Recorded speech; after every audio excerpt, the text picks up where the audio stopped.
Mask, Secret of the Andes. Masked crusaders working overtime, fighting crime, fighting crime. While on a skiing trip in the high Andes of South America, Matt Tracker, his adopted son Scott, and their robot assistant T-Bob just escaped being caught up in an avalanche. When the great mass of snow finally came to rest, they discovered an Inca priest entombed in the ice, where he must have been frozen for hundreds of years. They took him back to their base in Cusco, where scientists managed to revive him. He spoke in the ancient language of the Incas, which one of them was able to interpret. His name is Tupac. He has mistaken your robot for the god of prosperity, Tumula. The Inca knelt before the amazed T-Bob. Scott laughed. T-Bob, a god? T-Bob backed away. Get me out of here, Scott. I liked this guy better when he was frozen. Dr. Landa continued with his translation. He was searching for Tumula in the god's lofty home of the Andes. His sacred mission was to escort Tumula on a pilgrimage to bless the holy city of Guatavita. Guatavita? Queried Matt. What's that? You know it better by another name, El Dorado, the lost city of gold. Mayhem, the leader of Venom, sweltered in the tropical heat of his jungle headquarters. Vanessa looked up from the video monitor. Mayhem, there's something here you should see. They were picking up a news telecast about the Inca priest, and what Mayhem heard made his eyes open wide with greed. That priest is planning to make a pilgrimage to El Dorado. We will follow him and get that gold. Tupac had soon managed to learn English and agreed that the scientists, together with Matt and Scott, should go with him on his journey. However, he insisted that T-Bob should be with him at all times, for he was sure that he was the god Tumula. T-Bob enjoyed his newfound importance. As he explained to Scott, You're lucky. The only reason you're with us is because I told him you were my favorite slave. Matt received a video message from Bruce Sato, informing him that the mass computers had picked up Venom movements nearby. Matt was not prepared to take the chance of being intercepted, so he consulted the computer to find the best team for action in the rugged mountain terrain they would encounter. The computer voice came back with the answer. Bruce Sato, expert mechanic for all types of vehicles. Transport. Thunderhawk. Brad Turner, motorcyclist and helicopter pilot. Transport. Condor. Matt Tracker punched a key. Approved. Assemble Mobile Armored Strike Command. The expedition made its way along high mountain trails until Tupac brought them to the ruined city of Machu Picchu. He showed T-Bob and Scott a small, roofless stone house, which had been his home 500 years before. A stone block in one of the walls swung outwards at his touch, and he reached in and brought out a golden disc inscribed with ancient writing. Set in its center was a beautiful green gemstone. Holding the disc ceremoniously above his head, Tupac uttered a strange, bird-like cry. He was answered by a silver eagle, which suddenly appeared in the air above him. They exchanged a series of calls as if communicating with each other. And then, Tupac turned to T-Bob with a smile. My lord, the keepers of Guatavita await us. All this had been observed by Mayhem through binoculars from a vantage point on a neighboring mountain peak. He sent in Vanessa in her jet and followed up her attack in Switchblade. A bolt from his laser knocked T-Bob over. Tupac rushed to his side. The scientists in the party had not bargained on being attacked and immediately set off for home, leaving the others to their fate. Matt Tracker raced over in a desperate attempt to protect his son. Vanessa fired her whip, which wrapped itself about Tupac, and she began to reel him in. He tossed the golden disc to T-Bob as he was hauled up into Vanessa's jet. Scott tried to free Tupac, but stumbled and began to roll towards the edge of the cliff. T-Bob extended one arm and grabbed him, but Scott's momentum was too great, and the pair of them fell over the cliff with a drop of 2,000 feet below them. As they fell, Thunderhawk swooped into view with Bruce Sato at the controls. He positioned the machine so that he was able to catch the falling Scott and T-Bob on one wing and flew back with them to safety on the cliff top. Matt hugged his son with relief. Scott, are you all right? I'm okay, Dad. But what about Tupac? Tupac was in the clutches of Mayhem, who was camped with his entire gang on a remote plateau. The priest was in an uncooperative mood. I do nothing without Tumula. Mayhem glared at him. Let me put it this way. You're not going anywhere, anytime, in any way, until you cooperate. And you can start by telling me who Tumula is. Tupac picked up a stick and traced an outline of T-Bob in the dirt. Mayhem was very amused.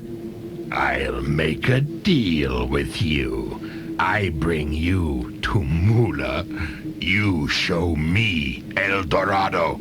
The Inca priest agreed, and Mayhem sent Vanessa to kidnap the robot. Matt had been using all his resources trying to trace the Venom gang, but with no success. Then he noticed that T-Bob still had the golden disc. He took it from him and looked at the inscription around the stone. This might just be the clue we need to find Tupac and Mayhem. Scott, I want you and Brad to go to Cuzco first thing tomorrow. Get this disc to Dr. Landa for a translation of the hieroglyphs as soon as possible. T-Bob had moved away from the rest to the other side of the camp. Suddenly, Vanessa's whip snaked out and grabbed him, and he was whisked away before he could utter a cry for help. Masked crusaders working overtime, fighting crime, fighting crime.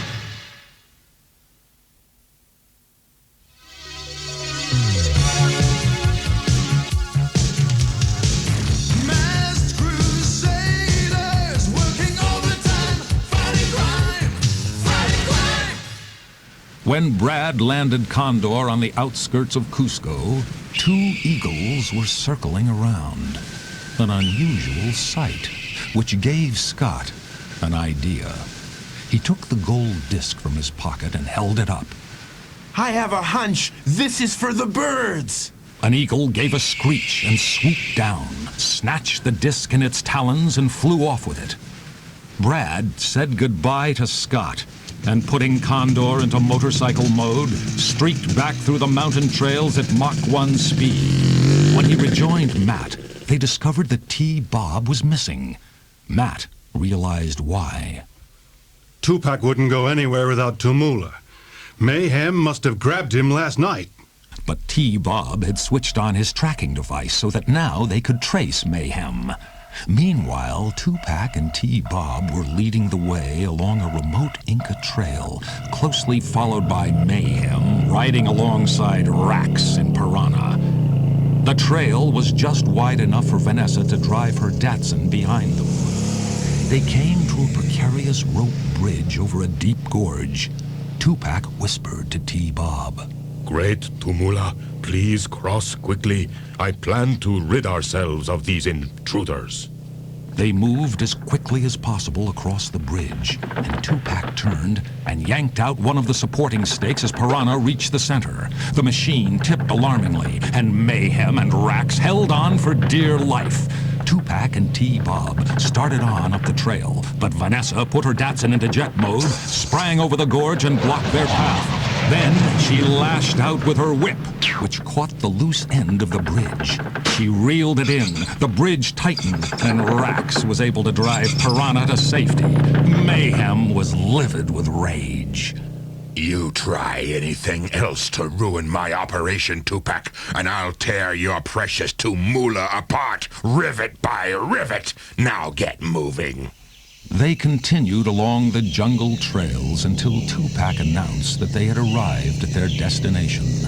They were at the foot of a mountain, and a pair of jaguar statues guarded the entrance to a dark cave.